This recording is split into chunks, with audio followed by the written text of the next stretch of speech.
नमस्कार।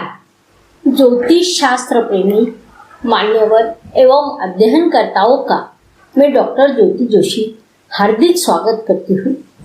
ज्योतिष शास्त्र के प्रचार प्रसार हेतु इस अनमोल शास्त्र को घर घर पहुँचाने के लिए हमने यह ऑनलाइन निःशुल्क ज्योतिष शास्त्र सर्टिफिकेट कोर्स शुरू किया है।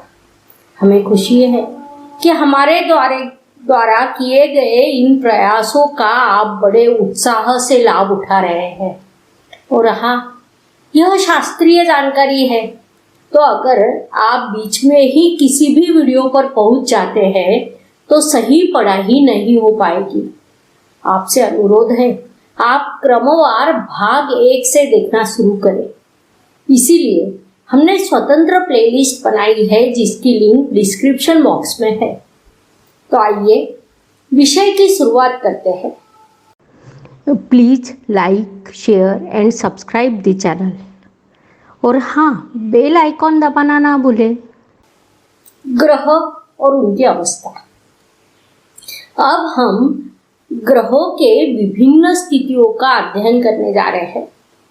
जिस प्रकार मनुष्य जीवन में जन्म से लेकर मृत्यु तक अलग अलग अवस्थाएं होती है, उसी प्रकार ग्रहों की भी अवस्थाएं होती है। उनका संबंध सिर्फ ग्रहों की प्रभावशीलता के साथ रहता है। हमने पहले ही अध्ययन किया है, मानव जीवन ग्रहों की दशा और दिशा पर निर्भर करता है।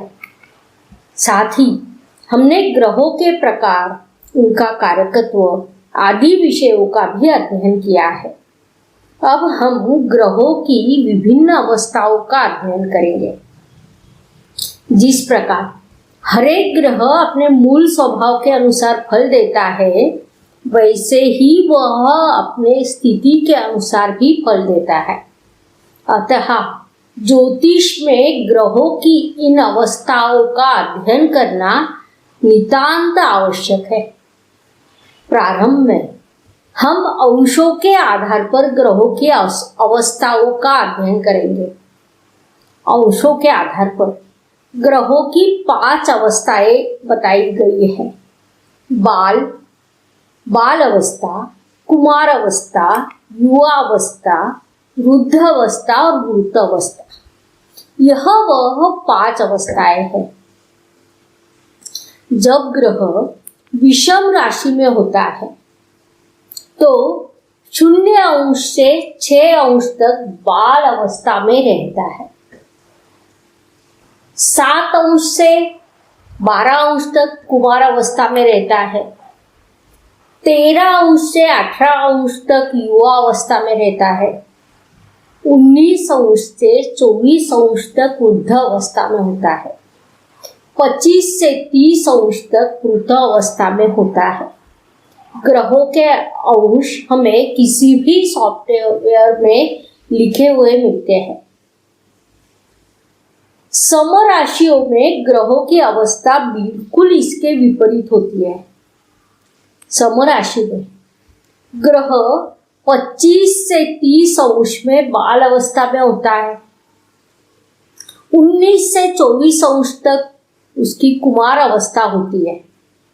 13 से 18° तक युवा अवस्था में होता है। 7 से 12° तक वृद्ध अवस्था में होता है और 0 से 6° तक मृत अवस्था में होता है। कोई भी ग्रह जब बाल अवस्था में होता है तब उसका फल कम मिलता है। कुमार अवस्था में वो आधे में पहुंचता है, यानी उसका फल 50% मिलता है। युवा अवस्था में कोई भी ग्रह अपना पूरा फल जातक को प्रदान करता है। वृद्ध अवस्था में फिर से वह कम होता है। अतः मृत अवस्था में ग्रह कोई भी फल नहीं दे पाता। अब हम ग्रहों की दीप्तादि अवस्थाओं का अध्ययन करेंगे। ज्योतिष में दीप्तादि अवस्था के अनुसार 9 प्रकार बताए गए हैं। दीप्त, स्वस्थ, मुदित, शांत, दीन, दुखित, विकल, खल और क्रोधी, यह वह प्रकार है। सबसे पहले हम दीप्त अवस्था का अध्ययन करेंगे। कुंडली में कोई भी ग्रह जब अपने उच्च राशि में स्थित होता है या उच्च अंश पर स्थित होता है, तब वह ग्रह दीप्त अवस्था में होता है। इस अवस्था में ग्रह अपने कारकत्व के अनुसार पूरा फल देने में सक्षम होता है। दीप्त अवस्था में स्थित ग्रह की दशा आने पर उससे जातक को अपार सुख, समृद्धि प्राप्त होती है। ग्रह की अवस्था का अगला प्रकार स्वस्थ अवस्था है। कोई भी ग्रह जब अपने स्वराशि में होता है तो वह स्वस्थ अवस्था में होता है। इस अवस्था में भी वह अच्छा फल देता है। ग्रह की इस अवस्था में व्यक्ति को सामाजिक प्रतिष्ठा प्राप्त होती है, हर एक क्षेत्र में सफल होता है, नाम बढ़ता है। ऐसा व्यक्ति अपने शत्रु पर विजय प्राप्त करता है। इसीलिए इस अवस्था का विशेष महत्व है। ग्रहों की अवस्था का अगला प्रकार मुदित अवस्था है। इस अवस्था में ग्रह खुश रहता है, क्योंकि इस अवस्था में ग्रह अपने मित्र के राशि में स्थित होते हैं। जैसे कोई भी व्यक्ति जब अपने मित्रों के साथ बहुत खुश रहता है, वैसे ही ग्रह भी इस अवस्था में खुश और प्रसन्न रहता है। ग्रह की इस मुदित अवस्था के प्रभाव से व्यक्ति की धन, संपत्ति, आध्यात्मिक कार्यों में रुचि बढ़ती है। इस अवस्था में स्थित ग्रह की दशा में व्यक्ति सफलता की ऊंचाइयां छूता है। ग्रहों की अवस्था का अगला प्रकार शांत अवस्था है। कुंडली में कोई ग्रह जब अपने शुभ राशि में साथ ही अपने शुभ भाव में होता है, तब वह शांत अवस्था में होता है। ग्रह के शांत होने से व्यक्ति भी शांत और धैर्यशील बनता है। इस अवस्था में व्यक्ति को शास्त्रों का ज्ञान और दान धर्म करने की प्रेरणा मिलती है। मित्र परिवार बढ़ता है। आध्यात्मिक प्रगति के साथ योग और ध्यान धारणा में रुचि बढ़ती है। ग्रह के अवस्था का अगला प्रकार दीन अवस्था है। जब कोई भी ग्रह मृत होने की पहली अवस्था में होता है, तब वह दीन अवस्था में होता है। इस अवस्था में ग्रह कमजोर होता है, इसीलिए वह व्यक्ति को पूर्ण फल देने में सक्षम नहीं होता। चूंकि वह पूरी तरह से निर्बली न होने के कारण जब इस ग्रह की दशा आती है, तब व्यक्ति को जीवन में कठिनाइयों का सामना करना पड़ता है। साथ ही सफलता भी प्राप्त हो सकती है, अर्थात यह सम्मिश्र फल प्राप्ति का काल होता है। ग्रह की अवस्था का अगला प्रकार दुखद अवस्था है। कुंडली में जब भी कोई ग्रह अपने शत्रु के क्षेत्र में होता है या शत्रु ग्रह की राशि में होता है, तो वह उस ग्रह की दुखद अवस्था होती है। जैसे किसी व्यक्ति को अगर अपने शत्रु के घर जाना पड़ता है और वहां उसका अपमान या कोई कष्ट होता है, तो वह दुखी होता है। ऐसे ही ग्रह की स्थिति होती है। परिणामवश जातक को कई कठिनाइयों का सामना करना पड़ता है। इस काल में जातक अत्यंत प्रतिकूल स्थिति का सामना करना पड़ता है। ग्रह की अवस्था का अगला प्रकार विकल अवस्था है। कुंडली में किसी भी घर में जब कोई ग्रह अशुभ ग्रहों से जुड़ा होता है, तब वह उस ग्रह की विकल अवस्था होती है, क्योंकि व्यक्ति का व्यक्तित्व संगत गुणों पर निर्भर करता है। जैसी संगत हो वैसा उसका व्यक्तित्व बनता है। बिल्कुल ऐसे ही अशुभ ग्रहों के साथ आने पर शुभ ग्रहों का होता है। इस अवस्था में ग्रह अपनी कार्यक्षमता के अनुसार परिणाम नहीं देते। जिस अशुभ ग्रह के साथ वह होते हैं उसके अनुसार फल देते हैं। ग्रह की अवस्था का अगला प्रकार खल अवस्था है। यदि कुंडली में किसी घर या राशि में दो ग्रह एक दूसरे से 1 अंश की दूरी पर हो तो ग्रहों में युद्ध होता है।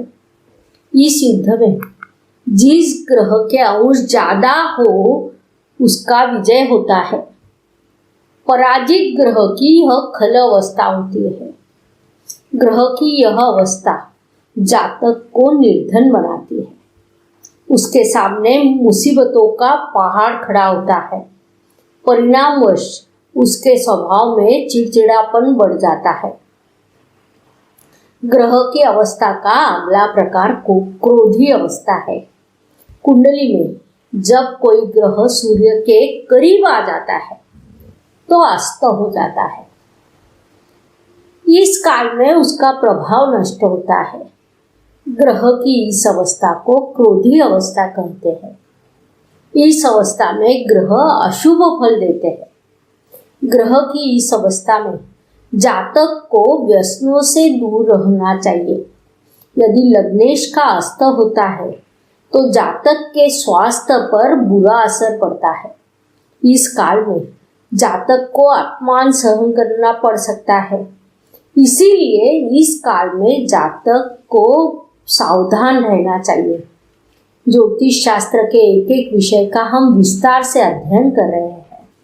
चूंकि यह विज्ञान है और हम बेसिक से पढ़ाई कर रहे हैं। अगर आज आप यह सीख जाते हैं तो आप पक्का ज्योतिष सीख सकते हैं। मैं आशा करती हूँ कि आपको इस वीडियो की जानकारी अच्छी लगी होगी। ज्योतिष के प्रति आपके मन में सम्मान अवश्य बढ़ा होगा। यह सीखने के लिए आपका उत्साह भी बढ़ा होगा। लेकिन यह भी सच है कि चूंकि यह वैज्ञानिक जानकारी है, एक बार सुनने से उसे समझने की संभावना कम है। वीडियो फिर से तब तक देखें जब तक विषय पूरी तरह से समझ में ना आए। अगर फिर भी आपका कोई सवाल है तो मुझे कमेंट बॉक्स में जरूर पूछें। प्रश्न पूछते समय #एस्ट्रोगुरुमा लिखकर प्रश्न की शुरुआत करें।